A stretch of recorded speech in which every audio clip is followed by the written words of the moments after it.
जय गुरु जी। गुरु जी के चरणों में कोटि कोटि प्रणाम। गुरु जी की प्यारी प्यारी संगत को जय गुरु जी।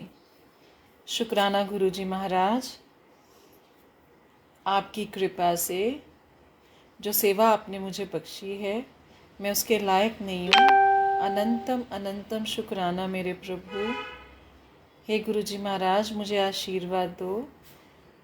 मैं बिना किसी गलती के बिल्कुल उसी भाव से इस सत्संग को पढ़ सकूं और संगत को सुना सकूं जिस भाव से आपने यह सत्संग लिखवाया था। गुरु जी महाराज, प्लीज़ आज्ञा दें, और अगर इसको पढ़ते समय कहीं भी मुझसे कोई भी भूल हो जाए तो मुझे क्षमा करना मेरे मालिक। शुक्राना। संगत जी, गुरु जी की कृपा से आज मैं इस पवित्र ग्रंथ दिव्य आभा का अध्याय अंधकार नाशक पढ़ने जा रही हूँ। अंधकार नाशक। हम में से अधिकांश मोक्ष मार्ग पर चलने की आकांक्षा रखते हैं। हम अपनी कल्पना से या इधर उधर से सुन पढ़कर आध्यात्मिकता के बारे में गलत विचारों का ताना बाना बुन लेते हैं। हमारे विचारों में आध्यात्मिकता का अर्थ हिमालय की किसी गुफा में रहना या फिर देश की लंबाई और चौड़ाई नापना है। हम इससे अनभिज्ञ रहते हैं कि कोई भी अध्यात्म का मार्ग तो केवल गुरु के कमल चरणों में शीश झुकाकर ही पूर्ण हो सकता है। वही हमारे इस संसार के मोह माया के जाल से निकालकर अध्यात्म के मार्ग पर अग्रसर कर सकते हैं। गुरु का अर्थ ही अंधकार को नष्ट करने वाला है। हम तो अज्ञान के अंधकार में भटक रहे हैं। केवल गुरु में ही इतनी शक्ति है कि वह हमें वहां से निकालें। गुरु परमात्मा है। उनकी उपस्थिति उन्नति के पथ पर अग्रसर कराने के लिए पर्याप्त है। उनके सहयोग से ही तो हम अपने आत्म को प्रकाशमान कर सकते हैं।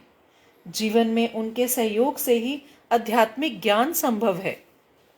हमारे धर्म ग्रंथ गुरु चेले के उदाहरणों से भरपूर हैं।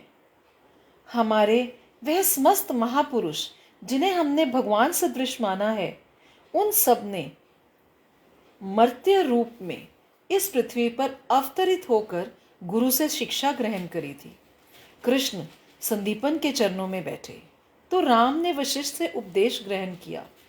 यीशु ने जॉन से जॉर्डन नदी के तट पर दीक्षा ली थी, और देवताओं के गुरु बृहस्पति को कौन नहीं जानता।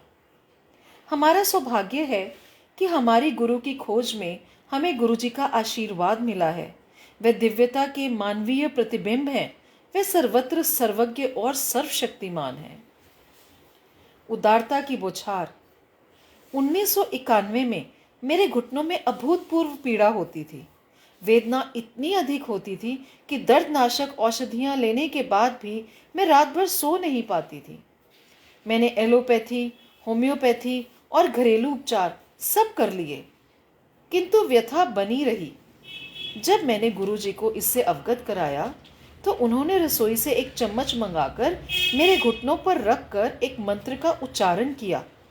उसी समय मेरा दर्द समाप्त हो गया और उसके बाद वह कभी लौट कर नहीं आया। मैं अब भी अपने घर की चौथी मंजिल तक सीढ़ियां चढ़ती हूँ और प्रतिदिन 2 घंटे घूमने भी जाती हूँ। कोलकाता में मुझे मियादी ज्वर के पश्चात हल्का ज्वर रहने लगा। उस 1.5 माह में मैंने सब परीक्षण करवा लिए और कई तरह की औषधियां भी ले ली, पर कोई लाभ नहीं हुआ। मेरा विवरण सुनकर गुरुजी ने जैसे ही पान के पत्ते मेरे ऊपर रखे, ज्वर लोप हो गया।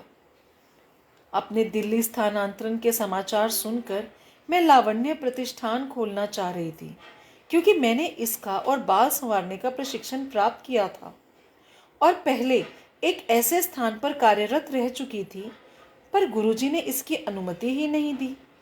उन्होंने कहा कि इससे मुझे दमा हो जाएगा। कालांतर में मुझे वास्तव में दमा हो गया।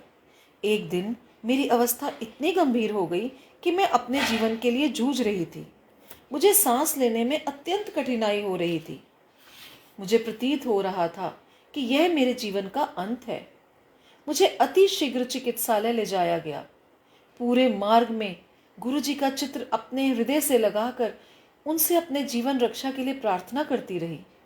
तत्काल मुझे प्राणवायु और कुछ इंजेक्शन दिए गए। बाद में चिकित्सक ने बताया कि 2 मिनट की देरी भी मेरे लिए घातक सिद्ध हो सकती थी। बाद में जब मैं गुरुजी के पास गई तो मेरे बोलने से पहले ही उन्होंने कहा कि उन्होंने मुझे दलदल से निकाला है। यह सत्य वचन थे। बाद में जब मैंने उन्हें श्वास यंत्र और प्रबल औषधियों से मुक्त कराने की बात बार बार करी तो उन्होंने डांट कर कहा कि उन्हें स्मरण न कराया जाए, उन्हें मेरी समस्या के बारे में ज्ञान है। 1 मास व्यतीत होने पर मुझे अचानक आभास हुआ कि मुझे दमा नहीं था। इसका अर्थ यह था कि मुझे श्वास यंत्र की आवश्यकता नहीं थी। यात्रा पर जाते हुए मैं सुरक्षा के लिए अब भी श्वास यंत्र खरीद कर ले जाती हूँ और घर वापस आने पर उसी नवीन अवस्था में उसे दुकान पर वापस कर देती हूँ। दमा अब पूर्णतः समाप्त हो चुका है। एक बार संगत में गुरुजी ने एक भक्त के सिर पर अपने हाथ रख दिए तो वहां से गुलाब के पुष्प झड़ने लगे। गुरुजी ने वही एक महिला के सिर पर किया तो वहां पर भी यही हुआ। उस महिला ने अपने दुपट्टे में वह गुलाब इकट्ठे कर लिए और वह अति सुंदर चमत्कार था। मेरे जन्म दिवस पर गुरुजी ने पूरी संगत के सामने मुझे अपने दोनों हाथ आगे करने को कहा। अचानक मेरे हाथों के ऊपर से एक साड़ी आकर गिर गई। गुरुजी ने कहा कि मैं उसे स्वच्छ स्थान पर रखूं और कभी नहीं पहनूं।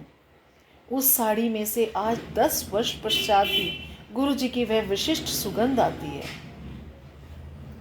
गुरुजी ने कुछ वर्ष पूर्व कहा था कि मेरी बेटी का विवाह एक अति शालीन व्यक्ति से होगा। मेरे बिना किसी प्रयत्न के मेरी बेटी का विवाह ऐसे ही घर में हुआ और गुरुजी की कृपा से वह आज 2 बच्चों की माँ भी है। गुरुजी प्रसाद वितरण कर सबको आशीष देते हैं। मैंने कई बार उनको स्वयं अपने खाली हाथों में से किसी बर्तन में से नहीं, शुद्ध घी का प्रसाद प्रकट कर वितरित करते हुए देखा है। एक बार इसी प्रकार एक भक्त को उन्होंने कड़ा प्रसाद दिया था। कई बार उन्होंने इसी भांति खाली हाथों में से अपनी सुगंध से भरे लड्डू निकालकर वितरित किए हैं। सबको मेरा परामर्श यही है, अनेक कम गहरे कुएं मत खोदिए। इनका जल या तो खारा होगा या फिर ये जल्दी सूख जाएंगे। एक गहरा कुआं खोदिए जिसका जल आप जीवन भर ग्रहण कर सकें। अध्यात्म ज्ञान एक गुरु से प्राप्त करने का प्रयत्न कीजिए। उस ज्ञान के गूढ़ अर्थों को समझिए। कुछ वर्षों तक उनके चरणों में बैठिए। यहाँ वहाँ घूमकर उत्सुकतावश कई लोगों के मध्य बैठकर आप थोड़े ही समय में अपनी आस्था खो सकते हैं। केवल एक गुरु के वचनों का पालन कीजिए। अनेकों के पास जाने से आप हैरान हो जाएंगे। आप किन कर्तव्य में मूढ़ हो सकते हैं। स्मरणीय है कि एक चिकित्सक से आपको निर्धारित औषधि मिलती है, 2 से परामर्श और 3 से दाह संस्कार की विधि। एक गुरु आपको हनुमान जप करने को कहेंगे, दूसरे कहेंगे कि राम नाम जपो, तीसरे के पास गए तो वे प्रतिदिन पूजा करने का परामर्श देंगे। आप इन्हीं बातों में उलझ कर रह जाएंगे। एक गुरु के चरणों में बैठकर उनके निर्देशों का पालन कीजिए। सबको सुनिए पर अनुसरण एक का ही कीजिए। सबको आदर दीजिए पर आस्था एक में ही उचित है। उससे ज्ञान संग्रहित कीजिए और उनके कहे आचरण का ही पालन कीजिए। इस प्रकार आप शीघ्र ही आध्यात्मिकता के कठिन मार्ग पर अग्रसर हो सकेंगे। जय गुरु जी, जय जय गुरु जी, वाह वाह गुरु जी, धन धन गुरु जी, प्यारे प्यारे गुरु जी। गुरु जी महाराज आपका अनंतम अनंतम शुक्राना। संगत जी, यह सत्संग श्रीमती अनीता वर्मा आंटी का है जो नोएडा रहती हैं।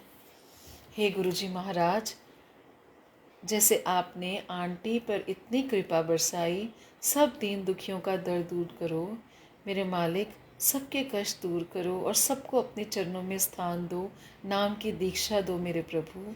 शुक्राना शुक्राना शुक्राना, अनंतम अनंतम शुक्राना। कोटि कोटि शुक्राना मेरे मालिक।